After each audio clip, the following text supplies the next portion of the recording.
Happy Friday. I hope you all having a great week. I'm here with another Fridays 45. We're gonna do one more Christmas 45 this season, and I've saved the best for last, in my opinion. If you love Christmas Hallmark movies, you could probably thank this single. It came out in 1942, and it helped prove to the world that there was a market for the Christmas culture. And I'm talking about White Christmas by Bing Crosby. This song was actually written by Irving Berlin, who's a famous American composer. He wrote it sometime in 1940. They're not sure exactly where. Some say he was at the La Quinta Hotel, others say he was at the Arizona Biltmore. But it was written by him, and he believed that he had the best song ever written, and he might be correct, because this has sold over 50. This just Bing Crosby's version has sold over 50 million copies, and if you include other artists, it has sold over 100 million copies worldwide. So definitely, it was put out by Decca Records, and when it was first originally pressed, it was pressed on shellac because 45s weren't around back then. And so it was recorded in 1942 by Bing Crosby, but it was actually recorded. It wasn't recorded, but it was sung live Christmas Day, 1941, just weeks after Pearl Harbor. It was sung on the Kraft Music Hall radio show that NBC put out, and it was sung by Bing Crosby, but he recorded it that following May 29th, 1942, with the John Scott Trotter Orchestra and the Ken Darby Singers, and they would put out the first pressing of that on shellac.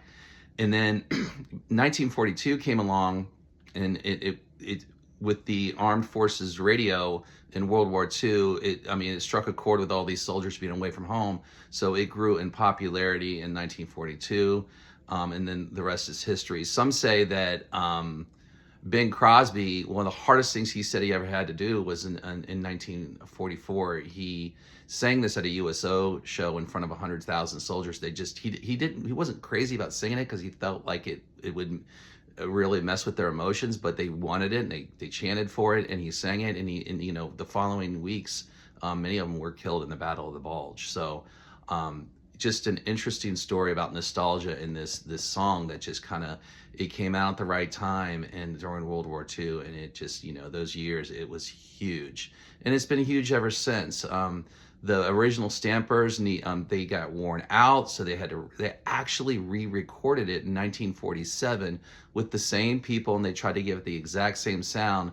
But you're probably most likely listening to the second recording in 1947 than the 1942 when you hear it on the radio. If there's flutes at the beginning, that's probably one of the only notices you'll see difference.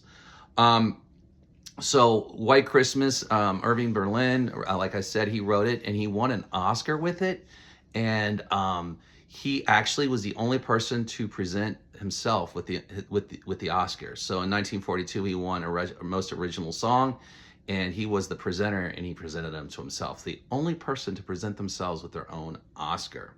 So this song also has an interesting story, that it was a sign in 1975 on April 29th. It was played over the radio in Vietnam, and it was the signal to start evacuation. So it was played in April, and it was the song played in April because it's a Christmas song, so people would say, okay, there's our sign.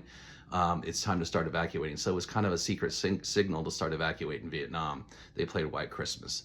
I have a couple versions of it. I have got the Decca version. I've also got MCA put out a version as well of the record, and this is the Bing Crosby version as well. MCA put out pressed a version of it, but Atco Records released a version of White Christmas sung by Otis Redding a year after he passed. So here's Atco's version, another great version. It's in one of my favorite Christmas movies, Love Actually. Just a great song, and another great version, but Bing's will always rule, in my opinion. But I just wanted to share White Christmas with you a little bit, and wish you guys a Merry Christmas. Tell me what, speaking of Christmas movies, we've been talking about music, but music's always in movies, like Love Actually. It's got to play in our house at least once throughout the Christmas season. What holiday movies, because we're talking about Holiday Inn and things like that. What holiday movie needs to play in your house during the season?